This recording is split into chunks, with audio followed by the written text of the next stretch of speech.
काही घटना अशा असतात ज्या आयुष्यभर आपली पाठ सोडत नाहीत. आजची कहाणी खरं तर अगदी तशीच आहे, जी ऐकणाऱ्याच्याही मनात घर करून राहते. चला तर मग ऐकूया करूळच्या त्या रहस्यमयी रात्रीची गोष्ट. हे शब्द आहेत परशुराम यांचे, ज्यांनी हा सगळा अनुभव स्वतः जगलाय. विचार करा, ह्या एका वाक्यातूनच त्या रात्रीची भीती आणि गूढता थेट आपल्यापर्यंत कशी पोहोचते. तर ही गोष्ट आहे परशुराम यांची. आज त्यांचं वय 75 आहे. पण ही घटना घडली तब्बल 22 वर्षांपूर्वी, जेव्हा ते 53 वर्षांचे होते. तरीही त्यांच्यासाठी ती रात्र जणू काही कालच घडली आहे, इतकी ताजी आहे. आपण कल्पना करूया त्या करूळ गावाची. नदीच्या काठावर वसलेलं एकदम शांत, निसर्गरम्य असं गाव. परशुराम आणि त्यांच्या पत्नी तिथे सुट्टीसाठी आले होते. सगळं काही अगदी शांत, आल्हाददायक होतं. पण त्यांना जराही कल्पना नव्हती की हीच शांतता लवकरच भंग पावणार होती. आणि मग नदीकिनारी फिरत असताना परशुराम यांना अचानक त्यांचा जुना मित्र, बालमित्र माधव दिसला. कितीतरी वर्षांनी ही भेट झाली होती. तोच हसरा चेहरा, तीच ओळख. या अनपेक्षित भेटीने परशुराम यांना खूप आनंद झाला.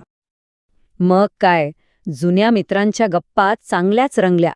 जुन्या आठवणी, लहानपणीचे किस्से आणि ह्याच गप्पांमधून रात्रीसाठी एक छोटासा प्लॅन ठरला, मित्रासोबत मिळून खेकडे पकडण्याचा. माधवने अगदी सहजपणे विचारलं. मित्रासोबत आणखी वेळ घालवायला मिळेल या विचाराने परशुराम यांनी लगेच होकार दिला. पण त्यांना काय माहीत की हे साधंसं आमंत्रण त्यांना एका अशा अनुभवाकडे घेऊन जाणार होतं ज्यावर विश्वास ठेवणंही जवळजवळ अशक्य आहे. रात्री जेवण वगैरे झाल्यावर दोघेही निघाले. गावाच्या डोंगराळ भागातून नदीकडे जाणारी वाट होती ती. चंद्रप्रकाश होता, पण तरीही जंगलातलं ते वातावरण थोडं गूढ आणि भीतीदायक वाटत होतं. पण सोबत माधव होता, त्यामुळे परशुराम यांनी त्याकडे फारसं लक्ष दिलं नाही. आणि आता कथा त्या वळणावर येते जिथे सगळं काही बदलून जातं. नदीकाठी पोचल्यानंतर त्या शांत रात्रीचं रूपांतर एका भयानक अनुभवात झालं. एका अशा अनुभवात ज्याने परशुराम यांना आतून पूर्णपणे हदरवून टाकलं. सुरुवातीला सगळं अगदी नॉर्मल होतं. दोघे मित्र नदीकिनारी पोहोचले, कामाला लागले आणि सोबत जुन्या आठवणी काढत गप्पा मारत होते. वातावरण एकदम सहज होतं. पण ही सहजता फार काळ टिकणारी नव्हती. खेकडे पकडता पकडता परशुराम यांनी असंच सहज मागे नजर टाकली. ही एक अगदी छोटीशी सहज कृती होती. पण यानंतर जे घडलं त्याने त्यांच्या मनात गोंधळ आणि भीतीचा डोंगर उभा केला. माधव तिथे नव्हता. तो जणू काही हवेत विरून गेला होता. परशुराम यांनी आजूबाजूला पाहिलं, त्याला आवाज दिला, पण उत्तरादाखल फक्त रात्रीची भयाण शांतता होती. काही क्षणांपूर्वी जो माणूस त्यांच्यासोबत गप्पा मारत होता तो इतक्या शांतपणे कुठे जाऊ शकतो? आणि मग परशुराम यांचं लक्ष गेलं टोपलीतल्या खेकड्यांकडे. ते जिवंत होते, पण त्यांची हालचाल ती नैसर्गिक नव्हती. असं वाटत होता की ते खेकडे नसून फक्त मांसाचे तुकडे आहेत, जे विचित्रपणे तडफडत आहेत. हे दृश्य बघून त्यांच्या मनात पहिल्यांदा भीतीने घर केलं. हे सगळं इतकं अनाकलनीय होतं की परशुराम प्रचंड घाबरले. त्यांनी एका क्षणाचाही विचार न करता ती टोपली उचलली आणि घराच्या दिशेने पळ काढला. रस्त्यातही ते माधवला हाका मारत होते, पण सगळीकडे फक्त आणि फक्त शांतता होती. रात्रभर भीतीने आणि गोंधळाने त्रस्त असलेले परशुराम दुसऱ्या दिवशी सकाळी उठल्याबरोबर एकाच विचारात होते, काल रात्री नक्की काय झालं? आणि याच प्रश्नाचं उत्तर शोधण्यासाठी ते निघाले. त्यांच्या डोक्यात प्रश्नांचं काहूर माजलं होतं. माधव कुठे आहे? तो रात्री असा अचानक निघून का गेला?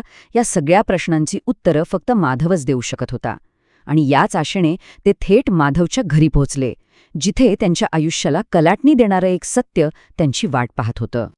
माधवच्या आईचे हे शब्द ऐकून परशुराम यांच्या पायाखालची जमीनच सरकली. जो मित्र काल रात्री त्यांच्यासोबत खेकडे पकडत होता, गप्पा मारत होता, तो 12 वर्षांपूर्वीचे जग सोडून गेला होता. हे कसं शक्य आहे? ही टाईमलाईन त्या धक्क्याची तीव्रता दाखवतेय. विचार करा, 12 वर्षांपूर्वी अपघातात मरण पावलेला मित्र काल रात्री नदीकिनारी भेटतो. भूतकाळ आणि वर्तमान काळाची ही जी सरमिसळ होती ती बुद्धीला न पटणारी होती, आणि म्हणूनच ती जास्त भयावह होती. आणि हाच तो प्रश्न आहे जो आजही अनुत्तरित आहे. जर तो माधव नव्हता तर मग तो कोण होता? परशुराम यांनी अनुभवलेली प्रत्येक गोष्ट, ती भेट, त्या गप्पा, ते विचित्र खेकडे, हे सगळं नेमकं काय होतं? या घटनेने परशुराम यांच्या मनावर एक कधीही न पुसता येणारी जखम केली. सुरुवातीला तर त्यांना यावर विश्वासच बसला नाही, पण हळूहळू त्यांना ते भयानक सत्य स्वीकारावंच लागलं आणि त्या सत्यासोबत आलेली भीती त्यांच्या मनात कायमची घर करून बसली. आणि शेवटी परशुराम यांचे हे शब्द आपल्याला पुन्हा तिथेच आणून सोडतात जिथून आपण सुरुवात केली होती. 22 वर्ष उलटून गेली, पण ती रात्र, ती अनाकलनीय भेट आणि ते न सुटलेलं कोडं त्यांच्या मनात आजही तितकंच जिवंत आहे. काही अनुभव कदाचित असेच असतात नाही का, ज्यांची उत्तरं कधीच मिळत नाहीत.